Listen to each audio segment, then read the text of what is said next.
আসসালামু আলাইকুম। দেশ ও প্রবাস থেকে, দূর ও কাছ থেকে, যে যেখান থেকে আজকের প্রবাস খুঁটিনাটি ফেসবুক পেজ ও ইউটিউব চ্যানেল দেখতেছেন, আশা করি সবাই ভালো আছেন, সুস্থ আছেন।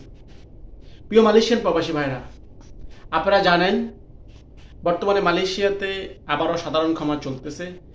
সেটা 2025 এবং 26-এ চলমান থাকবে। অলরেডি আজকে থেকে সাধারণ ক্ষমার যে ফিঙ্গারপ্রিন্টের কার্যক্রম সেটা অলরেডি চালু হয়ে গেছে। তো আজকে এই বিষয়ে কথা বলবো। সাথে অনেকেই প্রশ্ন করেছেন যে ভাই, অবৈধদেরকে বৈধতার কোনো সুযোগ দেওয়ার সম্ভাবনা আছে কিনা, এই বিষয়ে কথা বলবো। তো অবশ্যই সম্পূর্ণ ভিডিওটা দেখবেন, স্কিপ করবেন না। স্কিপ করলে হয়তো গুরুত্বপূর্ণ কোনো তথ্য আপনার মিস হতে পারে। তো চলুন প্রিয় মালয়েশিয়ান প্রবাসী ভাইরা, মূল কথায় চলে যাই।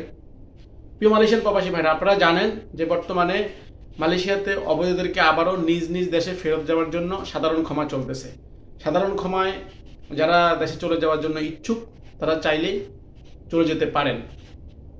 তো তার জন্য আপনাকে কিছু প্রসিডিওর মেনটেন করতে হবে। সেজন্য আপনাকে যে প্রসিডিওরগুলো মেনটেন করতে হবে, আপনারা আরেকটা বিষয় যেটা আপনারা কিন্তু জানেন যে বর্তমানে মালয়েশিয়াতে আগে অতীতে যে সাধারণ ক্ষমা দিয়েছিল, সেখানে কিন্তু প্রত্যেকটা অবৈধ প্রবাসীদেরকে অ্যাপার্টমেন্ট নিতে হতো ইমিগ্রেশনের।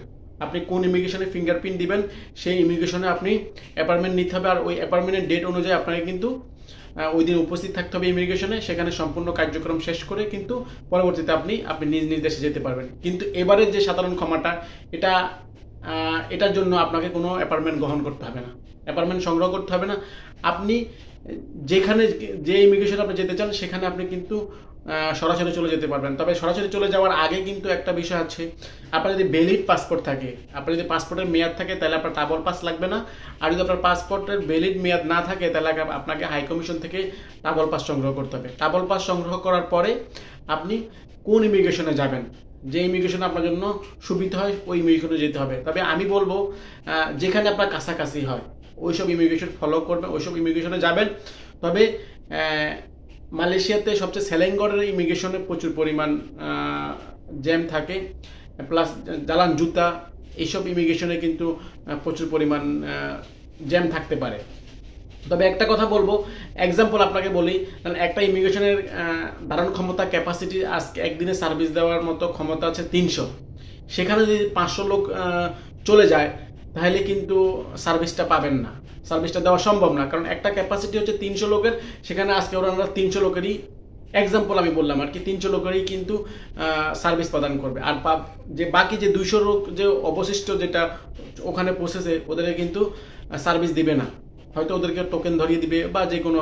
তবে একটা কথা বলবো, অবশ্যই এটা স্মরণ রাখবেন, ওখানে যে শুয়ে বয়ে থাকবেন না, ঘোরাফেরা করবেন না, বা ওখানে যে ঘুমিয়ে পড়বেন না, শুয়ে থাকবেন না, তাইলে কিন্তু আবার আপনাদের জন্য অ্যাপার্টমেন্ট চালু করে দিবে। আপনারা জানেন অ্যাপার্টমেন্ট চালু করলে কিন্তু থার্ড পার্টিরা কিন্তু আপনাদের কাছ থেকে ফায়দা লুটে, এখানে আপনার অনেক টাকা গুনতে হয় অ্যাপার্টমেন্ট নেওয়ার জন্য।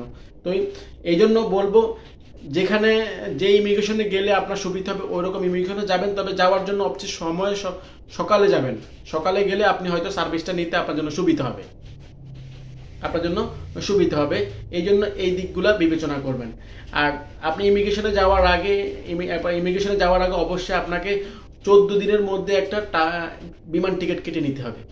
এক্সাম্পল ধরেন, আপনি যদি আজকে 19 তারিখে অলরেডি ইমিগ্রেশনে অ্যাপার্টমেন্ট চালু হয়ে গেছে, ফিঙ্গারপ্রিন্ট চালু হয়ে গেছে অবৈধদেরকে দেশে যাওয়ার জন্য। এখন ধরেন আপনি যদি 22 তারিখে যাবেন, তাহলে আপনি হিসাব করবেন 23 তারিখ থেকে বা 24 তারিখের থেকে আপনি একটা বিমান টিকিট কাটবেন।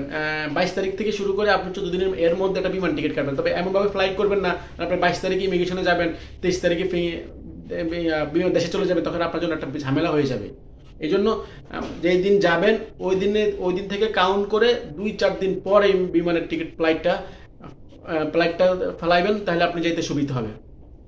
তো প্রিয় মালয়েশিয়ান প্রবাসী, এটা আপনাদের জন্য সবচেয়ে সুবিধা। এখন আর অ্যাপার্টমেন্টের কোনো প্রয়োজন হয় না। তো এবার কথা বলবো যে অনেকেই কিন্তু আমাদেরকে প্রশ্ন করছেন যে ভাই, ইমিগ্রেশন মালয়েশিয়াতে আবার অবৈধদেরকে বই দেওয়ার সুযোগ দিবে কিনা। তো ভাই, বর্তমানে যে পজিশন আমরা অবজারভেশন করতেছি, এখানে আসলে অবৈধদেরকে বৈধ হওয়ার কোনো সুযোগ দেওয়ার সম্ভাবনা নাই। যদি সুযোগ দেওয়ার সম্ভাবনা থাকতো, তাহলে কিন্তু সাধারণ ক্ষমা দিত না। এটা একটা সিম্পল বিষয়। এখান থেকে তবে আবার এটাও আছে, এখন মালয়েশিয়া থেকে এই আপডেটটা আসছে যে সাধারণ হয়তো আগামীকালকে আবার নতুন আপডেট আসতে পারে যে অবৈধকে বৈধ হওয়ার ঘোষণা দিতে পারে। তো এই জন্য মালয়েশিয়াতে কখন কোন আপডেটটা আসে সেটা আমি আপনাদের সাথে অবশ্যই শেয়ার করব। তবে বর্তমান পরিস্থিতি এবং সিচুয়েশনের উপর ডিপেন্ড করে এখনো অবৈধদেরকে বৈধ দেওয়ার মতো কোনো সুযোগ সম্ভাবনা নাই। এটা হচ্ছে মেইন কথা। আর আরেকটা হচ্ছে যে এক ভাই আমাকে কমেন্ট করছে, যে ওনার নাম হচ্ছে মিস্টার কাদের। উনি কমেন্ট করছে যে ভাই উনি 2022 সালে এক জায়গায় রিক্যালিব্রেশন টুতে উনি অ্যাপ্লাই করেছে, কিন্তু সেখানে ওনার ভিসা বের হয় নাই। Medical, immigration, finger already complete করছে, কিন্তু ওনার ভিসাটা বের হয় নাই। তো ওনার বস ওনাকে বারবারই বলতেছে সব কাজ কমপ্লিট হয়ে গেছে, পরবর্তীতে আবার নতুন সুযোগ দিলে ওনার ভিসা স্টিকার প্রিন্ট হবে। বা এই উত্তরটা কিন্তু আপনি আমার চেয়ে ভালো জানেন, যেখানে 2022 সালে আপনার মেডিকেল হয়েছে, ফিঙ্গার হয়েছে, কিন্তু আপনার ভিসা স্টিকার প্রিন্ট হয় নাই।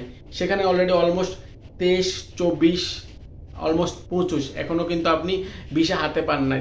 তার মানে হচ্ছে যে এখানে আপনার এটা না পাওয়ার সম্ভাবনা এটাই বেশি, না একেবারে না পাওয়াটাই যুক্তিযুক্ত। তো এই জন্য বলবো যে ভাই এখন আপনি যদিও আপনাকে অনেকে অনেক রকমভাবে বুঝাচ্ছে বা বলবে, এটা একান্ত আপনি ভালো জানেন। তবে আমার দিক থেকে মালয়েশিয়াতে আমরা যতটুকু বুঝতে পারতেছি, মালয়েশিয়ার যে সার্ভার যদি একবার ক্লোজ করে ওই সার্ভারটা কিন্তু আর ওপেন করে না।